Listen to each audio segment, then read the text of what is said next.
La province de Luxembourg est résolument une terre de brasseurs. Le secteur connaît un boom grandissant depuis 7-8 ans, avec l'avènement de dizaines de microbrasseries dans notre région, des petits producteurs qui transmettent un savoir-faire ancestral.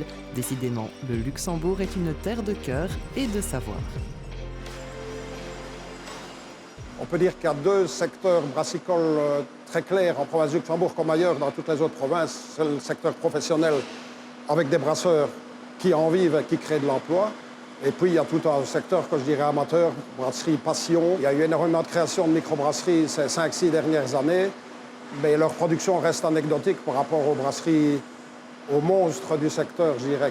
C'est entre guillemets, on ne peut pas comparer à InBev, mais qui vivent en province du Luxembourg, avec en tête Achouf, évidemment, mais qui a une partie de sa production qui est faite en Flandre. On ne sait jamais les quantités exactement, suivi par Orval et puis Lupulus. Et puis après, on tombe tout de suite de Lupulus qui a plus ou moins 40 000 hectares, on tombe à des brasseries de 5-6 000, et puis tout de suite en dessous, les microbrasseries, c'est 100, c'est 150, 200 hectares.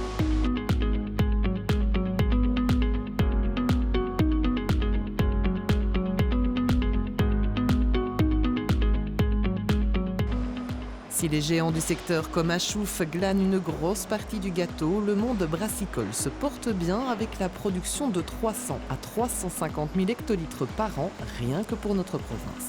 En 1980, il restait 3 brasseries en province du Luxembourg. Les 3 en Gaume, c'était Gigi à Géroville, Mer à Mex-de-Van-Virton et Orval.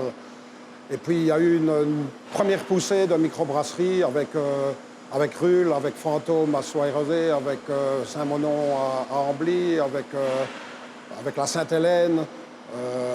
Et puis ça s'est un petit peu calmé. Il n'y a pas eu il n'y a pas eu de disparition quasiment. Et puis il y a eu une dernière volée depuis 7-8 ans avec énormément de microbrasseries qui sont des brasseries généralement à 90% brasseries passion. C'est clair que les grosses brasseries ont besoin de l'exportation, mais les microbrasseries, elles vendent tout dans un rayon, comme je disais, local ou régional. Donc ce sont deux marchés complètement différents. Fort de son succès, Lupulus vient d'ailleurs de s'agrandir en investissant un tout nouveau hall de 7000 m² sur le zoning de Gouvy. Donc on a décidé de délocaliser ici à 1 km de 100 sur le zoning de IDLux. Et finalement, on a pu faire 7000 m² tout de plein pied. À la base, c'était juste pour de la logistique. Et on a eu l'opportunité d'acquérir une ligne flambant neuve, assez unique en Europe, donc qui peut faire la même soutireuse canette bouteille. La ligne est dédiée uniquement à du 33 centilitres. On a l'avantage aussi de pouvoir nettoyer nos bouteilles nous-mêmes, pasteuriser la bière. Face à la multiplicité des produits, le secteur tente de se démarquer en proposant parfois des choses étonnantes. Maintenant, on a fort la tendance du no alcool, voire low alcool. C'est pour ça aussi qu'on essaie de se démarquer de ce côté-là.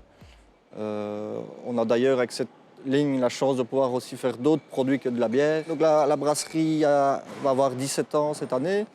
À l'origine, quand on a démarré les 4-5 premières années, on faisait 90% d'exportation.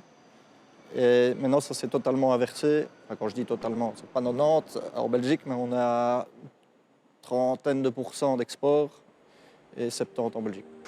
Un secteur qui a donc le vent en poupe et continue de porter haut les couleurs de la province de Luxembourg, même à l'étranger.